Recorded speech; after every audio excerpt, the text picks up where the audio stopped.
예, 이번 시간에는 이제 행정소송법 입문 강의 16번째 시간입니다. 자, 이번 시간에 이제 전달해 드릴 내용은 일단 소송의 심리라는 내용인데 법조문은 일단 이렇게 돼 있어요. 자, 행정심판 기록 제출하라고 법원이 명령하는 경우도 있어요. 이건 그냥 간단합니다. 항고소송 올 때 바로 소송 오는 경우도 있지만 심판을 거쳤다 오는 경우도 있잖아요. 그럼 이미 심판에서 청구인 피청구인이 위법이다 적법이다 다투고 뭐하고 주장하고 증거 내고 이런 기록들이 일목요연하게 정리된 것들이 있어요. 그걸 법원이 보게 되면 이 처분이 위법인지 적법인지 판단하기에 좀 더 수월한 경우들이 있어요. 그런 경우에는 심판위원회에다가 야, 이 사건 심판기록 좀 보내라. 그럼 당연히 행정심판위원회는 그 기록을 제출해라. 그게 25조입니다. 그리고 26조에는 우리 행정소송법에 무슨 제목의 조문이 있냐면 직권으로 법원은 심리할 수 있다. 그래놓고 이제 법원이 필요하다고 인정하면 직권으로 증거조사 이런 거 이제 설명해 드릴 거예요. 증거조사도 할 수 있고 당사자가 주장 이거 이래서 위법입니다. 이거 이래서 적법입니다. 주장하지 아니한 사실에 대해서도 이런 사실이 있나 없나 그걸 판단할 수 있다. 이렇게 제26조 직권심리를 규정하고 있어요. 우리 행정소송법에는 법원의 심리 방법에 대해서 조문이 딱 이거 두 개밖에 없어요. 자, 그럼 이제 행정소송, 이 항고소송에서 심리가 어떻게 흘러가는지 그림을 보여드릴게요. 자, 이제 보시게 되면 취소소송을 제기한 걸 전제로 합니다. 근데 여러분들 혹시 기억나세요?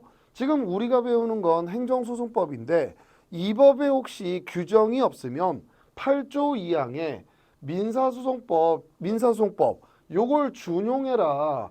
요게 행정소송법 제8조 2항에 이 법에 혹시 규정이 없으면 민사소송법을 준용해라. 요렇게 이제 준용 규정이 있습니다.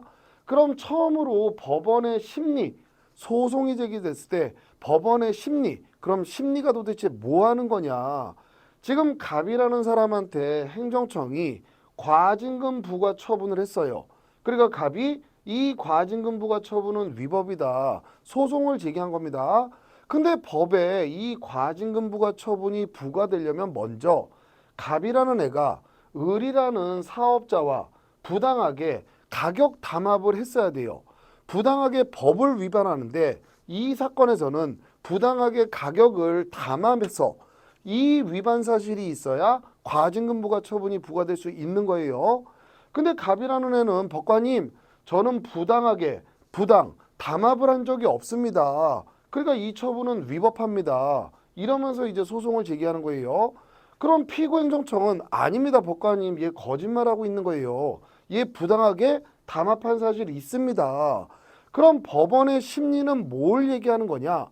얘가 정말로 을이라는 사업자와 부당하게 담합을 한 사실이 있는지 그런 사실이 없는지 그거를 먼저 밝혀야 사실을 인정해야 이 과징금 부과 처분이 위법인지 적법인지를 판단할 거 아니에요.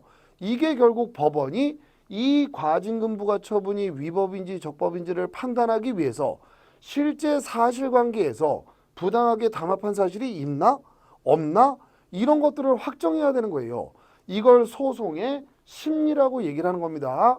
그럼 이 취소 소송에서 법원은 어떻게 이 사실관계를 인정하고 어떻게 이걸 판단하는 거냐.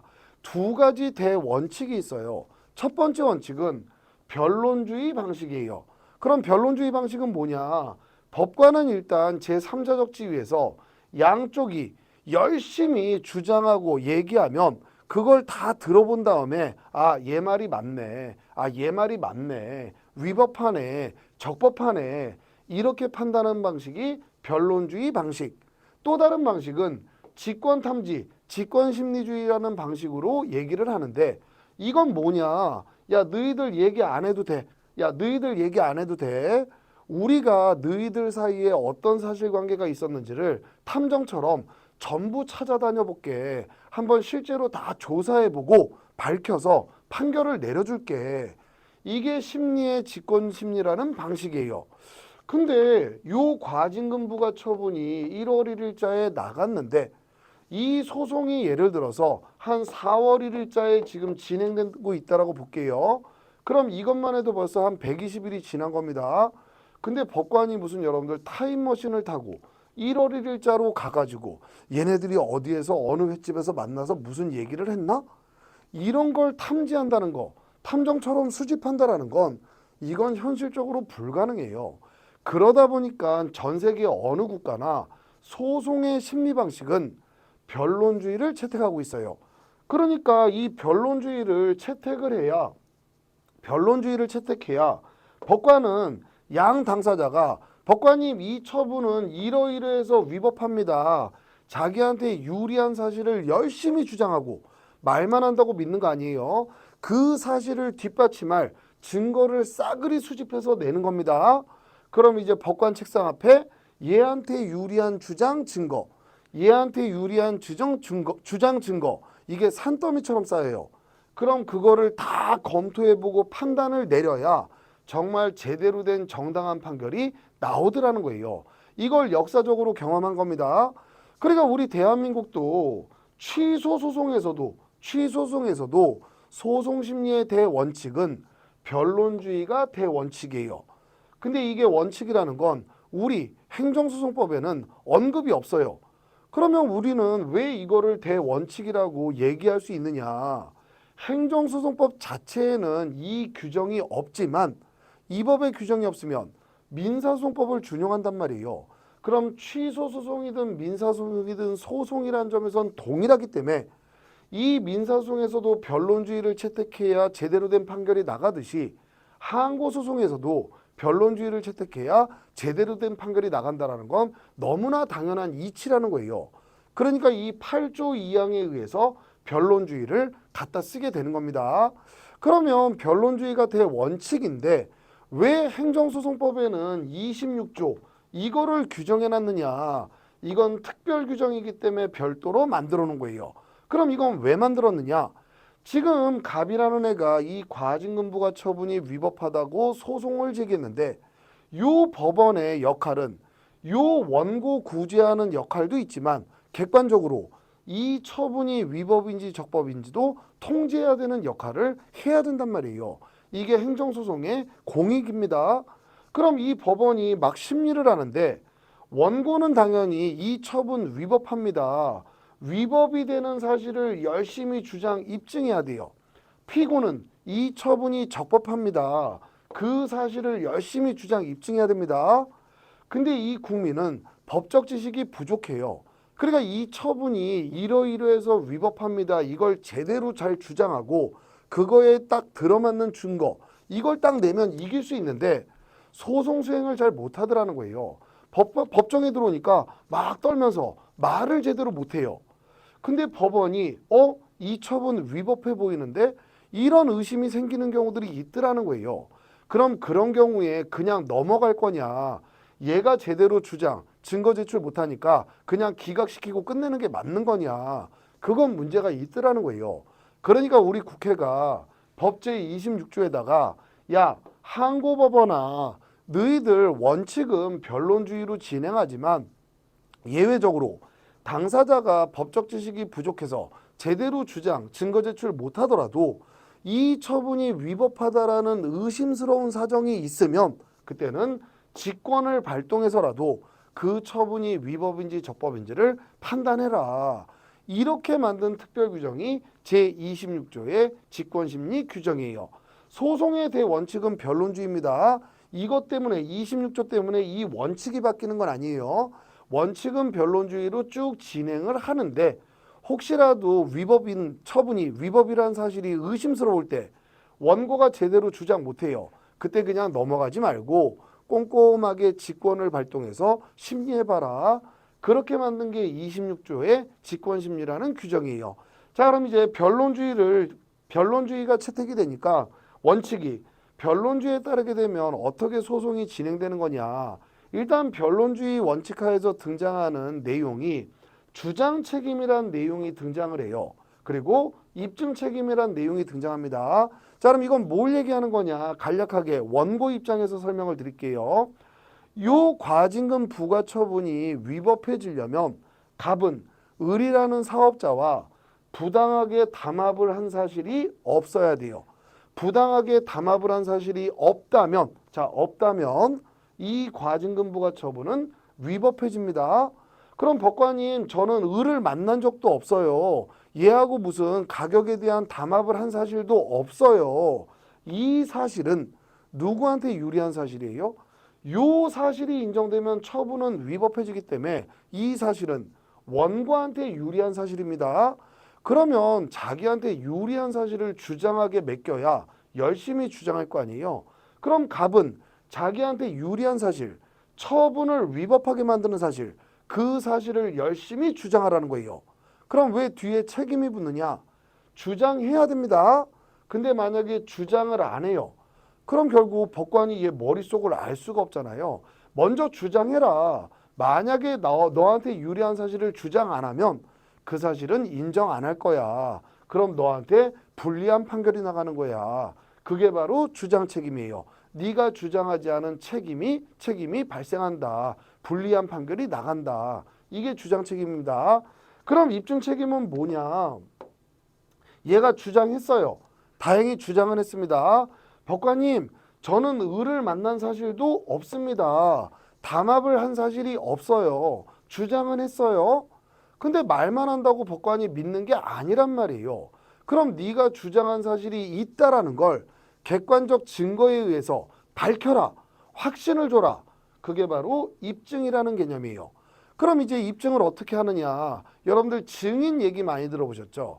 그럼 대개 증거를 제출합니다. 법관님, 제가 을하고 만난 적이 없다라는 그 시간, 행정청이 주장하는 그 몇 년, 몇 월, 며칠, 몇 시, 어느 횟집에서 을을 만났다라고 행정청은 얘기를 하는데 저는 그 시간에 골프를 치러 갔습니다. 얘를 만난 적이 없습니다.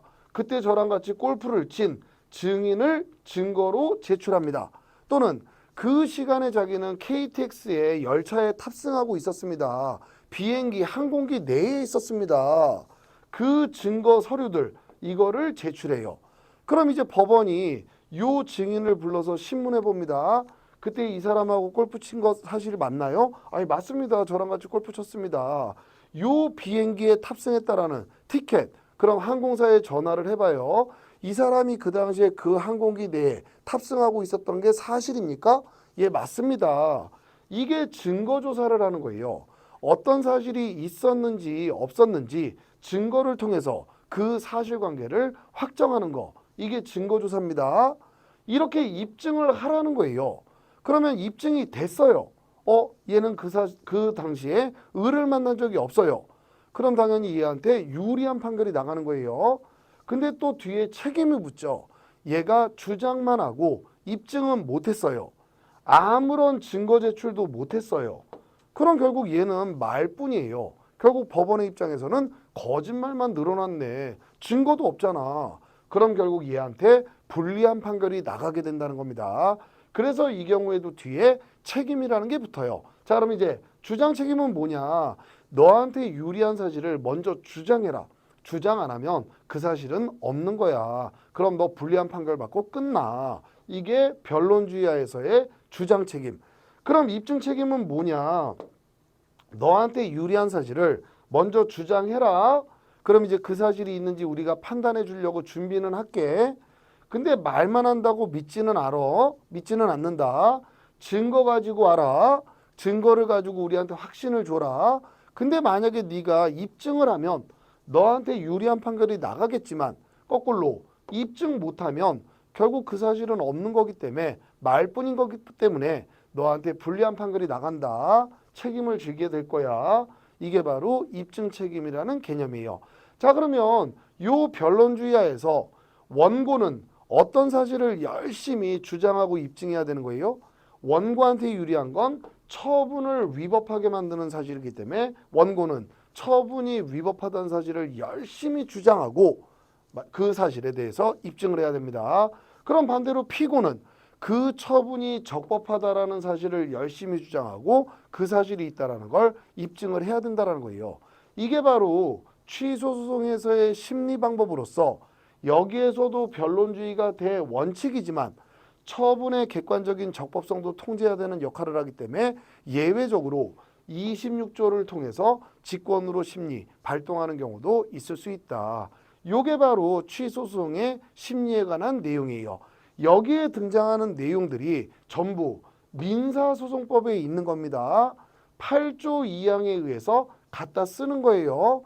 그러다 보니까 다시 법조문을 가시게 되면 우리 행정소송법에는 딸랑 조문이 심리에 관한 조문이 요거 두 개밖에 없는 거예요. 제가 설명드린 건 입문인데도 이렇게 많은데 조문은 두 개밖에 없어요. 그러니까 나머지 내용들은 민사소송에 너무나 조문들이 잘 돼 있기 때문에 그거 갖다 쓰고 항고소송이기 때문에 특별한 내용 두 가지만 25조 심판기록의 제출명령, 26조 직권심리 변론주의의 예외로서 직권심리 요걸 특별하게 규정했다라고 보시면 됩니다.